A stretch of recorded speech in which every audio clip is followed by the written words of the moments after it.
Okay, people, I've just read something on the news here. I'm going to read it out to you, basically. It's on a lionfish. And it's basically saying, if you don't want to go through the whole video with me, it's basically saying that lionfish are moving into the Atlantic Ocean, and they are going to disrupt the ecosystem there, and they're already causing havoc. This is what's been reported. I have a few different points on the thing. Here's what's written. San Juan, Puerto Rico, a maroon-striped marauder with venomous spikes is rapidly multiplying in the Caribbean's warm waters and even off the east coast. Swallowing natives, obviously even off the east coast of America. Swallowing native species, stinging divers and generally wreaking havoc on an ecologically delicate region. The red lionfish, a tropical native of the Indian and Pacific Oceans that probably escaped from a Florida fish tank, is showing up everywhere, from the coasts of Cuba and Hispaniola to Little Cayman's pristine Bloody Bay Wall, one of the region's prime destinations for divers. Wherever it appears, the adaptable predator corners fish and crustaceans up to half its size with its billowy fins and sucks them down in one violent gulp. Here's where I stop the story, just to say, and sucks them down in one violent gulp. Why did they use the word violent in that situation? Because, what do? Do we violently eat meat as well? Okay, you get my point. Finishing off, research teams observed one lionfish eating 20 small fish in less than 30 minutes. Well, I don't know if you've ever been to McDonald's. This may very well become the most devastating marine invasion in history, said Mark Hickson, an Oregon State University marine ecology expert who compared lionfish to a plague of locusts. There's probably no way to stop the invasion completely. I again interrupt and say, well, there is a way. Kill it off. Why not kill it off? That's what humans will do. They'll say, well, we're the managers of nature, so we'll kill it off. Right, great. We're brilliant managers, may I say with huge sarcasm. A white creature with maroon stripes, the red lionfish has the face of an alien and the ribbony look of something that survived a paper shredder, with poisonous spikes along its spine to ward off enemies. Personally, I wouldn't go round calling the lionfish something that has the face of an alien and something that survived a paper shredder. I think that the creature looks absolutely gorgeous, actually. And you'll find most of the most beautiful looking creatures in the world, regardless of American journalists here writing that it looks like an alien. I mean, Jesus Christ, something really wrong with the way you word things, but there you go. I forgot my point there, but anyway. The invasion is similar to that of other aquarium escapees such as walking catfish and callorpa, a fast-growing form of algae known as killer seaweed for its ability to crowd out native plants. The catfish are now common in South Florida where they threaten smaller fish in wetlands and fish farms. In Africa, the Nile perch rendered more than 200 fish species extinct when it was introduced into Lake Victoria. This is what really gets me now. The World Conservation Union calls it one of the 100 worst alien species invasions. Now, that's the World Conservation Union, which should probably be having a conversation with other people to get better wording on how they're describing this. It's disgraceful the way they're describing it. The World Conservation Union calls it one of the 100 worst alien species invasions. Now, I know what they mean by alien species, as in it doesn't belong normally in those waters. But come on, I mean, humans are travelling up to space. Do you know what I mean? Like, we are also spreading our wings and finding out new places. So get real, Species do move around, and we as humans think that we can control species from doing certain things. We haven't a clue how to manage the planet. I mean, I do, but I don't have any qualifications to back up my theories as facts. But I do actually know how to look after and manage this world much better than it is. But of course, who's going to listen to me? Hopefully they will listen to me in the future, though.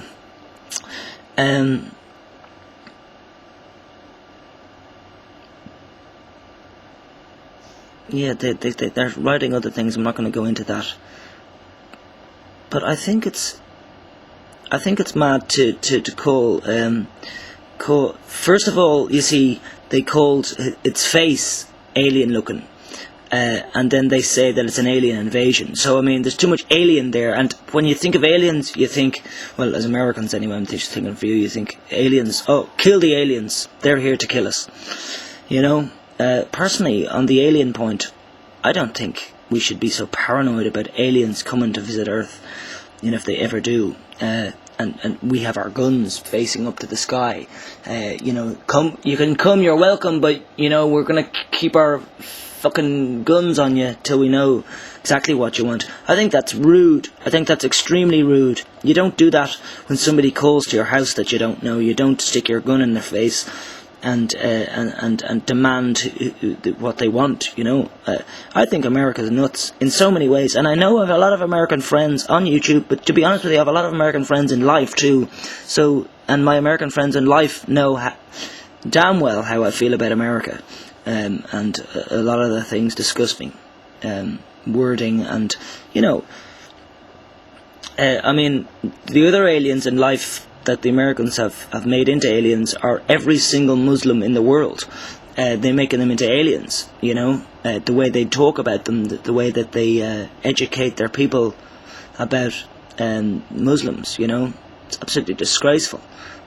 So I just don't think that America should be managing, for a start, the ecosystem of the world, because I don't think you have a fucking clue there. I mean, I know there's brilliant scientists and professors and activists and people like that who do know a hell of a lot, so I'm actually not talking about you, but I am blanketing America, as I usually do, to say that, Jesus, you cannot be in control of the world, because you cannot be in control of the world, because you're not able to be, is my point. You cannot be in control of the world. And American influence means that McDonald's gets spread all over the world. You know what I mean? Like, do we want any more of that crap? No. Why is McDonald's so fucking widely available? Why did I even eat McDonald's on my trip up north over the weekend? I ate McDonald's about 3 times because there was nothing else to eat. There was only a McDonald's there. That is sick. You know, McDonald's, we know about the rainforests, and you know, they're fucking up the rainforests. McDonald's, I mean, hello. We as a people in this society are just thinking of the financial consequences of every action that we make, and that's sick, you know. And we also like playing the blame game, like, I didn't do that. He did it. Blame. You know, point the finger at somebody else. There isn't enough encouragement to being truthful in this world. People are encouraged not to be truthful, because if you're truthful, you generally get fucked over. So, you know, there's a lot of things to manage in this world. There's a lot of changes that need to take place, and I think, you know, it would be nice if more people were unconditionally caring and respectful towards others.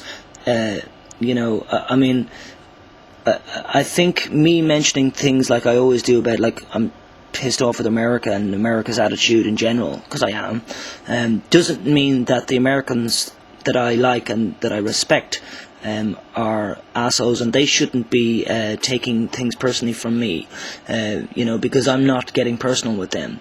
Yes, they might take offence because they are from that country and they believe that it's the land of the free and brilliant country.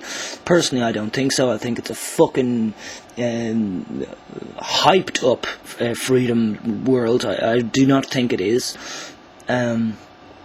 But yet America still continues to have huge influences, probably because of its military might. It's just, I know I'm tangenting here, but I think it's just mad how that fucking Bush fella, as stupid as he is, has actually succeeded in being president twice in this time. I mean, it's a fucking joke. And all of us, we all know that, and we just don't know how to steer away from it. You know, we don't know how to get out of, you know, this crap that we've put ourselves into because we simply decided, I've got a TV, I've got the internet, I won't bother, I'll just enjoy myself, watch movies for the rest of my life. You know, yeah, there aren't enough, like, you know, I'm on Facebook, and there aren't really enough people talking on there. I mean, we've all these such opportunities to talk, and we compare the American bullshit of the last 10 years, if not 50 years, but it doesn't matter, 10 years, right? To the Nazi time now. I mean, most people will make a comparison there to Hitler and Bush, you know, even though Bush has no intelligence like Hitler did. You know, so people are probably scared, if they open their mouth, that the military will come to their house and shoot the fucking shit out of them. I'm kind of scared of that too myself.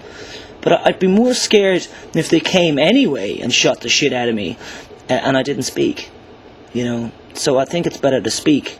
Speak up, people. Speak up your minds. Speak up what you think we should have as a better system. And I compliment our system because it is getting better. I'm not an anarchist and I'm not an anti-capitalist person. I do think capitalism is a fucking joke, just like communism's a fucking joke. But I am pro better system, and I'm pro everybody getting together on it. Ciao.